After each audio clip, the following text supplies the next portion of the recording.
கட்சி நிதின்ற பேர்ல அடிச்ச கொள்ளைய ஒன்னா கவர்மெண்டோட கஜானாக்குள்ளேயே கொண்டு சேர்த்துக்கிட்டே இருக்கிறாங்க. இந்த வெள்ளை அறிக்கை திமுக அரசு எவ்வளவு மோசமான ஆட்சி நடத்தியது என்பதை நாங்கள் அம்பலப்படுத்தி இருக்கிறோம். ஒரு தனி மனிதனுடைய தலைமையில 1,28,000 ரூபாய் கடன் தனி மனிதன் கையில. இதை எப்படி தாங்கிக்கிறது? உதயநிதிக்கு ஒன்றை தெரிவித்துக் கொள்கிறேன். நீங்க அவங்களை டெல்லிக்கும் எங்களுக்கு தான் போறீங்க. நாங்க திமுகவுக்கும் தாவேக்காவுக்கு தான் போட்டினோம். நாங்க ஜெயிச்சிட்டோம். பிஜேபி கட்சியில போஜராஜன் என்பதை தவிர வேற யாரும் கரை சேரவில்லை. பிஜேபி கட்சிக்கு தமிழ்நாட்டில் இப்படி ஒரு வறுமை நிலை வந்ததென்றால் திமுக காரணம் அல்ல, தாவேக்கா காரணம் என்பதை தம்பி உதயநிதி புரிந்து கொள்ள வேண்டும். திமுகவும் அண்ணா திமுகவும் காணாமல் போகும். அடுத்த தேர்தல் விஜய்க்கும் அண்ணாமலைக்கும் போட்டியாக இருக்கும். அதுக்கு பாசிபிள் இருக்குன்னு நினைக்கிறீங்களா? அண்ணாமலை அவர்களுக்கு அவ்வளவு செல்வாக்கு தமிழகத்துல 20 லட்சம் பேர் தங்கச்சி, நம்ம இதுல 8 கோடி பேர் இருக்கையா. 20 லட்சம் பேர் அரசியல் பார்வையாளர்கள். அவங்க சட்டமன்ற தேர்தலுக்கு முன்னாடியே தமிழக அரசியல்ல தான் எனக்கு ஆர்வம்னு சொல்லி வேளச்சேரி இல்லைன்னா தூத்துக்குடின்னு தொகுதியில நிக்கிறதுக்கு முடிவு பண்ணிட்டாங்க கனிமொழி. இவங்க அதை காது கொடுத்து கேட்கவில்லை என்பதை விட அலட்சியப்படுத்தி விட்டார்கள். இன்னைக்கு தேர்தல் முடிவு அவர்களுக்கு மிகப்பெரிய வலியை தந்திருக்கிற நிலையில கனிமொழி தலைமை ஏற்றால் கட்சி நன்றாக இருக்கும் என்று கீழ்மட்டத்தில் ஒரு பேச்சு வந்துச்சு. நீட்டு தேர்வை தமிழகம் விரும்பவில்லை, அனுமதிக்காது. இந்த ஏற்பாடை செய்வதற்கு ஒன்றிய அரசு முன்வர வேண்டும்னு பேசிட்டாரு. இப்ப நாளைக்கு இதுக்கு ஆர்ப்பாட்டம் பண்ற, நாளைக்கு நீ ஆர்ப்பாட்டம் பண்றியே, ஒரு 100 மாணவர்கள் உன் ஆர்ப்பாட்டத்தில் கலந்து கொள்வாங்கிற நிலைமை இருக்கா?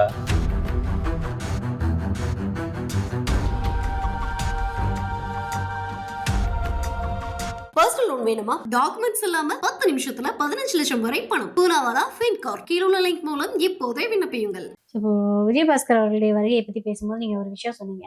என்ன அப்படின்னா, எங்களுக்கு எண்ணிக்கை முக்கியம் அப்படின்னு சொன்னீங்க. நந்தவனத்துக்கு வரக்கூடிய பச்சை கிளிகள் எல்லாம் ஏத்துக்குவாங்க. எல்லாம் பச்சை கிளியா இருந்துச்சுன்னா பரவாயில்ல, ஏதாவது பிரச்சனையை கொடுக்கக்கூடிய கிளியா இல்ல, விஜயபாஸ்கருக்கும் புரியும்ல. ஒரு ஊழலற்ற நிர்வாகம்னு சொல்லி அவங்க பயணத்தை தொடங்கி இருக்காங்க.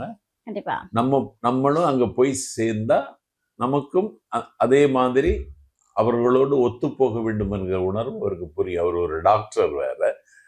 அதனால அவரு எங்களுக்கு நாங்கள் எந்த நிலைப்பாடு எடுத்திருக்கிறோமோ அந்த நிலைப்பாட்டுக்கு உரியவராக தன்னை நிலைநிறுத்திக் கொள்வார். எண்ணிக்கை முக்கியம் அப்படின்றதுக்காக ஊழல் பண்ணவங்க, வழக்கு இருக்கவங்க எல்லாம் தாவேக்களை நம்ம கொண்டு வந்து சேர்க்கும் போது இதை மக்கள் அங்கீகரிப்பாங்களா, ஏத்துப்பாங்களான்ற ஒரு கேள்வி இருக்குது இல்லையா? மக்கள் அங்கீகரிப்பாங்களான்னா மக்கள் என்ன சொல்லுவாங்கன்னா, ஆமா ஆட்சி அமைக்கிறதுக்கு அவ்வளவு இடைஞ்சல் பண்ணானுல, இப்ப இவங்கெல்லாம் போனதுனால இனி ஆட்சிக்கு ஒன்றும் ஆபத்து இல்லைன்னு மக்கள் சந்தோஷப்படுவாங்க. இந்த கட்சிக்கு நம்ம போறோம்னா அந்த கட்சிக்கு ஸ்டாண்ட் இதுதான் அப்படின்னு விஜயபாஸ்கருக்கு தெரியும். அதனால அவர் மீது இருக்கிற வழக்கை அவர் எதிர்கொள்ள வேண்டும் என்பது கட்டாயம். அதே நேரத்தில் விஜயபாஸ்கரும் அவருடைய ஆதரவாளர்களும் அவரை நம்பி இருக்கிற மக்களும் தாவேக்காவுக்கு வருவது எங்களுக்கு ஒரு அசர்ட், எங்களுக்கு ஒரு கொடை கிடைத்தது மாதிரி. அதைத்தான் நாங்கள் இதில் பார்க்கிறோமே தவிர அவர் ஊழல்வாதியா என்பது அவர் எடுக்க வேண்டிய முடிவு, அவருடைய தனிப்பட்ட விஷயம் அப்படின்னு நம்ம கடந்து போயிடலாம். ஆமா. Okay okay. ஸோ இப்போ நிறைய பேர் அதிமுகல இருந்து கூட்டிட்டு வர போறீங்க அப்படின்ற பட்சத்துல அதிமுகவுடைய நிலைமை இனிமே என்ன ஆகும் அப்படின்ற ஒரு கேள்வி இருக்குது இல்லையா? ஏன்னா நீங்க சொல்லக்கூடிய விஜயபாஸ்கர் அவர்களா இருக்கட்டும், இல்லைன்னா இப்ப கட்சியில இருக்கக்கூடிய SP வேலுமணி அவர்களா இருக்கட்டும், நத்தம் விஸ்வநாதனா இருக்கட்டும், இன்னும் பலர் இந்த இந்த எலெக்ஷன்லயுமே ஜெயிச்சவங்க, தொடர்ந்து அவங்க வெற்றியை மட்டுமே பெற்றுக்கொள்ளக்கூடிய ஒரு நபர்கள் தான். அப்படின்றப்ப இவங்க எல்லாருமே வெளியேறிட்டாங்க அப்படின்னா அதிமுகவோட பில்லர்ஸ் எல்லாம் வெளியில ஏறிடுச்சு. அப்ப எடப்பாடி அவர்களுடைய தலைமையில அந்த கட்சி இருக்குமான்றது பெரிய கேள்வியா இருக்கு. எடப்பாடி பிஜேபியில போய் சேர்ந்துருவாரு. அப்ப அதிமுகன்ற ஒரு கட்சி என்ன ஆகும்? அதிமுக கட்சி அந்தரத்துல நிற்கும். அதை இனி ஒரு ஆள் காப்பாற்றணும். யார் காப்பாற்றுவன்னு தெரியல. அந்த கட்சி அழிந்து போகாது. அந்த கட்சி அழிந்து போகாது. எடப்பாடி நாளைக்கு வெளியேறினாலே இந்த கட்சி காப்பாற்றப்பட்டு விடும். எடப்பாடி தான் அந்த கட்சிக்கு இடையூறாக நந்தியாக இருக்கிறார். ஆகவே எடப்பாடி வெளியே திமுகலேயே போய் சேர்ந்திருக்கலாம். கூட்டணி வைக்கணும்னு முடிவெடுத்தல திமுகலேயே போய் சேர்ந்துடு. அதிமுக கட்சி காப்பாற்றப்படட்டும். அதிமுகங்கிற கட்சி காப்பாற்றப்பட வேண்டும் என்கிற கவலை எனக்கும் இருக்கிறது, எங்கள் தலைவருக்கும் இருக்கிறது. ஓகே. இப்ப சட்டசபையில பாத்தீங்கன்னா ஓஎஸ் மணியன் அவர்கள் ஒரு விஷயத்த சொல்லியிருக்காங்க. தேர்தல் வாக்குறுதியை வந்து நீங்க வந்து நிறைவேற்றணும், அதை வந்து தள்ளி போடக்கூடாது அப்படின்னு.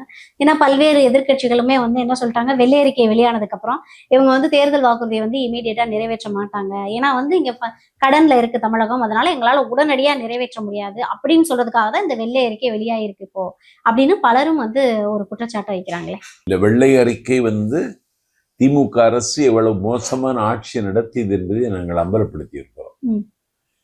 ஒரு தனி மனிதனுடைய தலைமையில 1,28,800 ரூபாய் கடன் தனி மனிதன் கையில.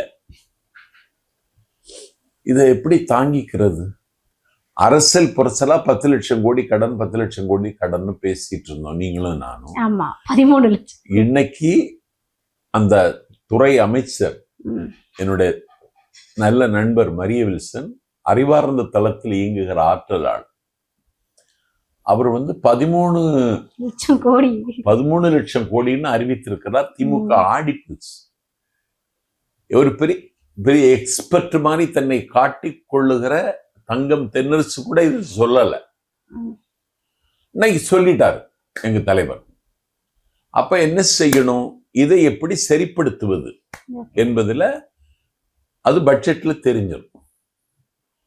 வருவாயை எப்படி பெருக்குவது, வருவாய்க்கான வாசல் என்ன, வரி ஏய்ப்பு செய்தவர்கள் எத்தனை பேர், வரி ஏமாற்றியவர்கள் எத்தனை பேர், எந்த வாசலில் இருந்து அரசு கஜானாவுக்கு வந்து கொண்டிருந்த பணம் வழிமறிக்கப்பட்டு சூறையாடப்பட்டிருக்கிறது, எல்லாவற்றையும் நிதிநிலை அறிக்கையில சொல்லி ஒரு புதிய பாதையை நோக்கி தாவேக அரசை கொண்டு செல்ல காலம் இன்றைக்கு எங்களுக்கு கட்டளையிட்டு இருக்கிறது. அதனால வாக்குறுதிகளை நிறைவேற்றத்தான் செய்வோம், அதுல ஒன்றும் சந்தேகம் இல்லை. நாங்க ஆட்சிக்கு இன்னைக்கு 38-40 நாள் ஆகுது. அதுக்கு முன்னாடி வாக்குறுதி நிறைவேற்றுன்னு சொல்ல முடியாது. வாக்குறுதியை நிறைவேற்றுவோம், கொடுத்த வாக்குறுதி நிறைவேற்றும் என்பதில் எங்கள் தலைவர் உறுதியாக இருக்கும். இல்ல, நீங்க காலதாமதம் செய்யக்கூடாது, இத காரணம் காட்டி எங்க கிட்ட நிதி இல்ல அப்படின்னு நீங்க சொல்லக்கூடாது. ஏன்னா தேர்தலுக்கு முன்னாடியே உங்களுக்கு தெரியும் இங்க நிதி இல்ல. காலதாமதம் செய்வது என்பது நோக்கம் அல்ல. மக்களுக்கு இன்னைக்கு நாங்க ஒரு உண்மையை சொல்லிட்டோம். இதுதான் தமிழ்நாட்டினுடைய நிதி நிலைமை, இதை தாண்டித்தான் நம்ம செய்ய வேண்டியது இருக்குங்கிறத மக்களுக்கு தெளிவுபடுத்துகிறோம். அது எப்படி செய்யணுங்கிறது எங்க தலைவர் நிதிநிலை அறிக்கையிலே உங்களுக்கு தெளிவா தெரியும். இல்ல, நமக்கு எலெக்ஷன் முன்னாடி அந்த நீங்க வந்து தேர்தல் அறிக்கை வெளியிடும் போதே தெரியும் 10 லட்சம் கோடி கிட்ட கடன் இருக்குது அப்படின்னு. தெரிஞ்சும் தான் நம்ம வந்து தேர்தல் அறிக்கை வெளியிட்டிருக்கோம், இவ்வளவு விஷயங்களை வந்து நலத்திட்டங்கள் நமக்கு மக்களுக்கு கொடுக்க போறோம் அப்படின்றது. ஸோ இப்ப வெள்ளை அறிக்கை வெளியானதுக்கு அப்புறமும் கிட்டத்தட்ட 3 லட்சம் கோடி எக்ஸ்ட்ரா ஆயிருக்கு. ஆனா இந்த டைம்ல வந்து நம்ம இது இருக்குது அப்படின்னு ஒரு காரணத்தை வந்து முன்வைக்க கூடாது அப்படின்னு எதிர்க்கட்சிகள் சொல்லுது. ஏன்னா உங்களுக்கு தேர்தலுக்கு முன்னாடியே தெரியும் கடன் இருக்கு அப்படின்னு. நீங்க தேர்தலுக்கு அப்புறமா இப்ப வந்துட்டு கடன் இருக்கு அதனால நான் லேட்டா பண்றேன் அப்படின்ற காரணத்தை நீங்க சொல்லக்கூடாதுன்றாங்க. இல்ல, அப்படி சொல்ல மாட்டோம் நாங்க. அப்படி சொல்லுவதாக நோக்கமும் இல்லை எங்க தலைவருக்கோ மாண்புமிகு நிதி அமைச்சர் மரிய வில்சனுக்கோ. நிலைமையே சொல்லிட்டோம். இனி அது எந்தெந்த கட்டத்துல எந்தெந்த வாக்குறுதிகளை எப்போது நிறைவேற்றும் என்பதையும் சொல்லிடுவாங்க. இந்த தேர்தல் இருக்கையில ஒரு ஆக்டிவ் கவர்மெண்டா இருக்கிறதுனால எதிர்கட்சிகளுக்கு நியாயமான சந்தேகம் தான். அது ஒரு குடிமகனாக நானும் சந்தேகிக்கிறேன். ஆனா அப்படி ஒரு நோக்கம் அரசுக்கு இல்லை. ஏன்னா இதுவரைக்கும் ஒரு ஒன்றிய அரசோடு ஒரு போர் நடத்தி கொண்டிருந்தார்கள். ஆனா இன்றைக்கு எங்கள் தலைவர் வெளிப்படையாக போய் பிரதமரை சந்தித்து, தமிழ்நாட்டுக்கு நீங்க கோயம்புத்தூருக்கு மெட்ரோ வேணும், எய்ம்ஸ் வேணும், மதுரைக்கு மெட்ரோ வேணும், அதை தாண்டி பள்ளிக்கல்வித்துறைக்கு வந்து சேர வேண்டிய தொகையை மும்மொழி திட்டத்தை காட்டி நீங்கள் நிர்பந்தம் செய்யாமல் அதை எங்களுக்கு விடுவிக்க வேண்டும் அப்படின்னு கேட்டிருக்கிறார். அதனால ஒரு மத்திய அரசோடு மோதுதல் போக்கை கையாளாமல் அந்த நிதிகளை மாநிலத்திற்கு வரவேண்டிய நியாயமான நிதியை, நிதி பகிர்வில் தமிழகத்திற்கு உரிய நலன் கிடைப்பதற்கு இன்னைக்கு நாங்க எடுக்கிற முயற்சி வெற்றி பெறும். பேரிடர் நிதி 1000 கோடி ரூபாய் வந்துச்சு இன்னைக்கு. செங்கோட்டையனே அறிவிச்சிருக்கிறார். இப்படி ஒவ்வொரு நிதியாக வரும், நிலைமை சமாளிச்சிடும். ஓகே, இது என்ன முன்னாடி திமுக இருந்த காலங்கள்ல ஏன் இந்த நிதி வரமாட்டேன்னு அனுப்பாத மத்திய அரசு இப்ப தாவேக அரசு வந்ததுக்கு அப்புறமா நிதியை விடுவிக்கிறாங்க? அவங்களுக்கு ஒரு நோக்கம் என்ன இருந்துச்சுன்னா, திமுக ஆட்சி வரக்கூடாதுன்னு அவங்களுக்கு ஒரு ஆசை இருந்துச்சு. அது அவங்களால நிறைவேற்ற முடியல. எங்க தலைவர் நிறைவேற்றிட்டார். அதனால ஒரு சாஃப்ட் கார்னர் வந்திருக்கும்னு நினைக்கிறேன். ஏன்னா வந்து நீங்க பார்த்திருப்பீங்க வந்து இந்த வெள்ளை அறிக்கை வெளியானதுக்கு அப்புறமே பல இடங்கள்ல வந்து உதயநிதி அவர்களே பேசினாங்க. இப்ப பாத்தீங்களா தாவேக்காவுக்கும் பாஜகவுக்கும் என்ன உறவு இருக்குன்றது உங்களுக்கு தெரிஞ்சிருச்சா? ஏன்னா வந்து பாஜக வந்து தாவேக்காவுக்கு இணக்கமா போகுது. இதுல இருந்தே வந்து யாரு கூட்டணி வச்சிருக்கான்னு உங்களுக்கு தெரியும்னா பல இடங்கள்ல உதயநிதி அவர்கள் பேசுறத பார்க்க முடியுது இல்ல. அது உதயநிதிக்கு ஒன்றை தெரிவித்துக் கொள்கிறேன். நீங்க அவங்கள டெல்லிக்கு எங்களுக்கு தான் போறீங்க. நாங்க திமுகவுக்கும் தாவேக்காவுக்கு தான் போட்டினோம். நாங்க ஜெயிச்சிட்டோம். ஆனா நாங்க கொள்கை எதிரி என்று சொன்ன பிஜேபி வீழ்த்தப்பட்டிருக்கிறது. 11% இருந்த வாக்கு வங்கி 3% இன்றைக்கு பள்ளத்தாக்கில் போயிருக்கிறது. அந்த கட்சியினுடைய மாநில தலைவர் என் நல்ல நண்பன் நயனார் நாகேந்திரன் போட்டியிட்ட சாத்தூரில் வீழ்த்தப்பட்டிருக்கிறார். அந்த கட்சியினுடைய தேசிய மகளிர் அணி செயலாளர் வானதி சீனிவாசன் கோவையில் வடக்கில் வீழ்த்தப்பட்டிருக்கிறார்.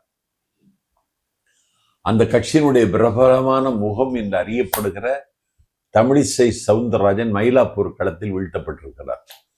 பிஜேபி கட்சியில போஜராஜன் என்பதை தவிர வேற யாரும் கரை சேரவில்லை.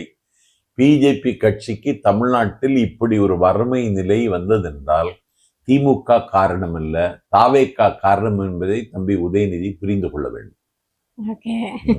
அதான் எங்க தலைவர் அதிகம் பேசுறது இல்லைன்னு சொன்னேன். பேசாமலே செயல்ல காட்டிக்கிட்டு. ஓகே, பாஜக வரும் சார். இப்போ 8% வந்து அவங்க தனிச்சு நின்று இதுக்கு முன்னாடி வந்து ஓட்ஸ் பேங்க் வாங்கியிருந்தாங்க. இப்ப பாத்தீங்கன்னா லாஸ்டா ஒரே ஒருத்தர் மட்டும் தான் வின் பண்ணாங்க. அதுக்கப்புறமா ஒரு முக்கியமான ஒரு நிகழ்வு வந்து தமிழகத்துல நடந்திருக்கு. என்ன அப்படின்னா, அண்ணாமலை அவர்களுமே வந்து நான் கட்சி ஆரம்பிக்க போறேன் அப்படின்னு சொல்லிட்டு ஒரு அறிவிப்பு கொடுத்திருக்காங்க. இதுக்கு பின்னாடி பாஜக தான் இருக்கு. ஏன்னா வந்து அவங்க வந்து இப்ப தமிழகத்துல ஸ்ட்ராங்கா கால் உண்டணும்னா வேற ஆப்ஷன் இல்ல, அதிமுகவும் பலவீனப்பட்டுருச்சு அப்படின்ற ஒரு மைண்ட் செட்டுக்கு பாஜக வந்துருச்சு. இல்ல பிஜேபிக்கு அவங்க ஃபீடு அண்ணாமலைக்கு ஃபீடு பண்ணுவாங்கிறது எல்லோருடைய கருத்தாக இருக்கிறது. ஆனால் நண்பர் அண்ணாமலைக்கு நான் சொல்வது, உங்களுடைய தமிழ் மக்கள் உங்களுடைய மொழி எங்களுக்கு புரியலைன்னு சொன்னார். யாருக்கு? எந்த தேசிய கட்சியும் தமிழர்களை சரியாக புரிந்து கொள்ளவில்லை அப்படின்னு சொன்னார். மும்மொழி திட்டத்தை எதிர்த்தார் அண்ணாமலை. அதனால அண்ணாமலை ஜூலையிலிருந்து அரசியல் நடவடிக்கைகளை தொடங்குகிறார். நான் எனக்கு ஆதரவு தாருங்கள் என்று கேட்டு இந்த பி த லீடர்ஸுக்கு ஆதரவு தாருங்கள் என்று கேட்டதற்கு பிறகு 20 லட்சத்துக்கு மேல் ஆதரவு தந்திருப்பது என்பது தமிழ்நாட்டு அரசியல்ல இது ஒரு நல்ல முன்னேற்றத்திற்கான அடையாளம். அதனால ஒரு பரபரப்பு அரசியல்ல தொடர்ந்து தன்னை லைம் லைட்ல இருந்த நண்பர் அண்ணாமலை இன்னைக்கு தமிழ்நாட்டில் விஜய் எதிர்த்து தான் பேசுவார். இன்னைக்கு தாவேக்கு ஆட்சி எதிர்த்து தான் பேசுவார். அப்பொழுது அவருக்கு ஒரு ஆதரவு வரலாம். ஆட்சிக்கு வரலாம்னு சொல்லல, ஆதரவு வரலாம். இதுல என்ன ஆகும்னா திமுகவும் அதிமுகவும் காணாமல் போகும். அடுத்த தேர்தல் விஜய்க்கும் அண்ணாமலைக்கும் போட்டியாக இருக்கும். அதுக்கு பாசிபிள் இருக்குன்னு நினைக்கிறீங்களா? அண்ணாமலை அவர்களுக்கு அவ்வளவு செல்வாக்கு தமிழகத்துல 20 லட்சம் பேர் தங்கச்சி, நம்ம இதுல 8 கோடி பேர் இருக்கையா. 20 லட்சம் பேர் அரசியல் பார்வையாளர்கள். அவங்க 20 லட்சம் பேர் அவங்களோட இதான் வந்து இது வந்து ஏன்னா உதயநிதி வர்சஸ் அது ஒரு பொலிட்டிக்கல் ஆர்ட். இன்னும் அவர் மேடைக்கு வரல, இன்னும் வீதிக்கு வரல. வீட்டுல இருந்துகிட்டே சொன்னதுக்கு இவ்வளவு ஆதரவு வந்திருக்குன்னு சொன்னா ஒரு ஐபிஎஸ் அதிகாரியாக இருந்தவர் மட்டுமல்ல, எந்த இடத்துல அடிச்சா வலிக்குங்கிற விவரம் தெரிந்த அரசியல்வாதி. உதயநிதிக்கு அதெல்லாம் தெரியாது. அதனால அடுத்த தேர்தலில் அதிமுகவுக்கும் திமுகவும் தான் அவங்க கொஞ்சம் எச்சரிக்கையாக இருக்கும். எங்களுக்கு ஒண்ணும் இல்லை. எங்க கட்சி யாராலையும் அசைக்க முடியாது. எங்க கட்சி 3வது தலைமுறைக்கு போயிட்டு இல்ல. கண்டிப்பா கண்டிப்பா. ஏன்னா வந்து இப்ப 12வது படிக்கக்கூடிய குழந்தைகள் முதற்கொண்டு எல்லாருமே வந்து விஜய் பக்கம் தான் இருக்காங்க. நீங்க உங்க யூடியூப்லயே போடுங்க. கண்டிப்பா கண்டிப்பா. எங்க கட்சி 3வது தலைமுறைக்கு போயிடுச்சு. எங்க ஊர்ல கோவில் திருவிழாவில் ஒரு ஃபேன்சி ட்ரெண்ட்ஸ் போட்டி நடந்துச்சு. அதுல இவனுக்கு 11 வயசு, என் பேரன் மார்சிம் கார்கி விஜய் வேடத்துல வந்து ஊரையே இன்னைக்கு அவனு கொண்டாட ஆரம்பிச்சிடுச்சு. Super super. அவன் இப்ப விஜய்னு சொல்றாங்க. இது இவன் 11 வயசு. அப்பா இவன் எப்போ விசிலுக்கு ஓட்டு போடுவேன்னு என்கிட்ட கேட்கறான். 11 வயசு, இன்னைக்கு வந்து 5 வயசு குட்டீஸ்ல இருந்து பேச ஆரம்பிச்சிட்டாங்க. கண்டிப்பா கண்டிப்பா. இதையும் அண்ணாமலை கருத்தில் எடுத்துக்கொள்ள வேண்டும். கண்டிப்பா. ஏன்னா இப்ப ஜென்சி தலைமுறைக்குன்னு சொல்லி திமுக ஒரு நிகழ்ச்சியை நடத்தினாங்க. ஆமா, எங்க அறிவாலயத்துல எடுபடவே இல்லை. Utter flop. திமுக வாடகை பேச்சாளர்களை கூப்பிட்டு பார்க்கறாங்க கூட்டம் நடத்துறதுக்கு. அந்த வாடகை பேச்சாளர்களுக்கும் கூட்டம் வரல. கூட்டம் போடுது நிப்பாட்டிட்டாங்க. கலைஞர் பிறந்த நாள் விழாவே ஒரு விழாக்கோலம் முணுகிற விழாவாக எடுக்கிற திமுக இன்றைக்கு சோர்ந்து விட்டது. திமுக உள்ளிடற்று விட்டது. திமுக கண்ணுக்கு முன்னாலேயே உருக்குலைந்து கொண்டு வருகிறது. இதை எப்படி சரி செய்வதென்று அவர்கள் ஆலோசிப்பதற்கு முன்னால் அடுத்த கட்ட நகர்வுக்கு தாவேகா வந்தது. ஓகே, நீங்க ஒரு பதிவு போட்டிருக்கீங்களே திடீர்னு, என்ன அது காரணம்? ஏன்னா வந்து ஸ்டாலின் அவர்களை வந்து 6 மாசம் ஓய்வு எடுக்க விட்டா அந்த இடத்துல வந்து கனிமொழி அவர்கள் வந்து உட்காருவாங்க. அங்க ஒரு கோல்டு வார் நடந்துட்டு இருக்கு. சட்டமன்ற தேர்தலுக்கு முன்னாடியே தமிழக அரசியல்ல தான் எனக்கு ஆர்வம்னு சொல்லி வேளச்சேரி இல்லைன்னா தூத்துக்குடின்னு தொகுதியில் நிற்கிறதுக்கு முடிவு பண்ணிட்டாங்க கனிமொழி. தன்னுடைய விருப்பத்தை அண்ணன் ஸ்டாலின் இடத்துல தங்கை என்ற முறையில் மட்டுமல்ல, அந்த கட்சியினுடைய நிர்வாகி துணை பொதுச் நிலைமையில அவங்க கேட்டுட்டாங்க. இவங்க அதை காது கொடுத்து கேட்கவில்லை என்பதை விட அலட்சியப்படுத்தி விட்டார்கள். இன்னைக்கு தேர்தல் முடிவு அவர்களுக்கு மிகப்பெரிய வலியை தந்திருக்கிற நிலையில கனிமொழி தலைமை ஏற்றால் கட்சி நன்றாக இருக்கும் என்று கீழ்மட்டத்தில் ஒரு பேச்சு வந்துட்டு. கிரவுண்ட்ல அவங்களுக்கு தான் ஆதரவு, ஸ்டாலினுக்கோ உதயநிதிக்கோ கிடையாது. ஓகே, நான் என்ன கேட்கிறேன், இத்தனை காலமா வந்து ஸ்டாலின் அவர்களுக்கு பிறகு எத்தனையோ வந்து அனுபவம் வாய்ந்த அரசியல்வாதிகள் திமுகல இருக்காங்க. திமுகல வந்து கனிமொழி மாமும் வந்து நல்ல அனுபவம் வாய்ந்தவர்கள் தான். எதிர்கட்சி தலைவரா நீங்க உதயநிதி அவர்களை உட்கார வைக்கிறதுக்கு பதில கனிமொழி அவர்கள் உட்கார வச்சிருந்தா கூட இன்னும் நல்லா தான் நடந்திருக்கு. இல்ல, அவங்க சட்டமன்றத்துக்கு போகவில்லை. இல்ல, அதுதான் அந்த முடிவை வந்து திமுக எடுத்துக்கலாம்ல. இப்போதே நீங்க இது ஐப்பெரியசாமிக்கு கொடுத்திருக்கலாம், KN நேருவுக்கு கொடுத்திருக்கலாம். ஒட்டஞ்சத்திரத்துல வெற்றி பெற்று தொடர்ந்து வாகை சூடி வருகிற சக்கரமணிக்கு கொடுத்திருக்கலாம். அப்ப திமுகவினுடைய அணுகுமுறையில் ஒரு வித்தியாசம் தெரிகிறது. தன் குடும்பத்தை தாண்டி அவர்கள் வெளியே வருகிறார்கள் சொன்னாலே மக்கள் ஆதரவு வரும். எந்த அனுபவம் இல்லாத உதயநிதிக்கே கொடுத்துட்டாங்க. அதனால திமுக மீண்டும் சோர்வடைந்து விட்டது. அவங்க வந்து குடும்ப கட்சியில இருந்து வெளியில வர்ற மனநிலையிலே இல்ல.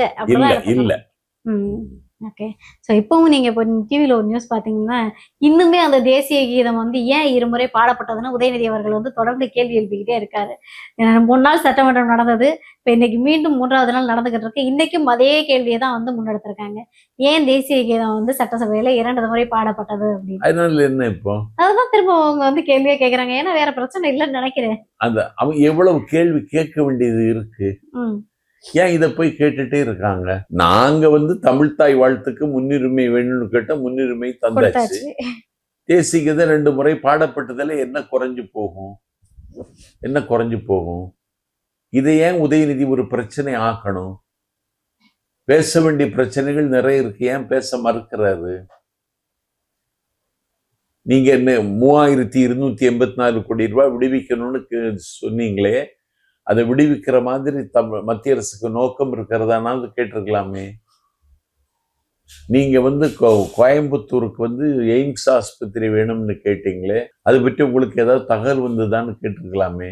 மதுரை எய்ம்ஸ் அப்படியே கிடப்பில இருக்கு, அதை பத்தி கேட்டிருக்கலாமே. நிதி கூட்டத்துல கலந்து கொண்டதன் மூலம் உங்களுக்கு ஒரு வெளிச்சம் கிடைத்திருக்கிறது. ஆனா தமிழ்நாட்டுக்கு பலன் கிடைப்பதற்கு ஏதாவது உத்தரவாதம் இருக்கான்னு கேட்டிருக்கலாமே. அதெல்லாம் கேட்க மாட்டாரு. இவங்க வந்து காலத்தை எப்படி கடத்துறதுன்னு தான் யோசிக்கிறாங்களே தவிர உருப்படியான கேள்வியெல்லாம் திமுகவிட வராது. அதுக்கான ஞானமும் தம்பி உதயநிதிக்கு கிடையாது. அவர் ஒரு ஞான சூன்யம். அவர் அதெல்லாம் பண்ண முடியாது. மக்களுக்கான பிரச்சனைகளை வந்து முன்வைக்கவே முன் வரல அப்படின்னு தான் எடுத்துக்கணும். இல்ல, நான் என்ன கேட்கிறேன், பொதுப்பணித்துறையில ஒப்பந்தக்காரர்கள் கூட்டத்தை கூட்டி எனக்கு ஃபண்ட் வேண்டாம்னு ஒரு அமைச்சர் சொல்றாரு.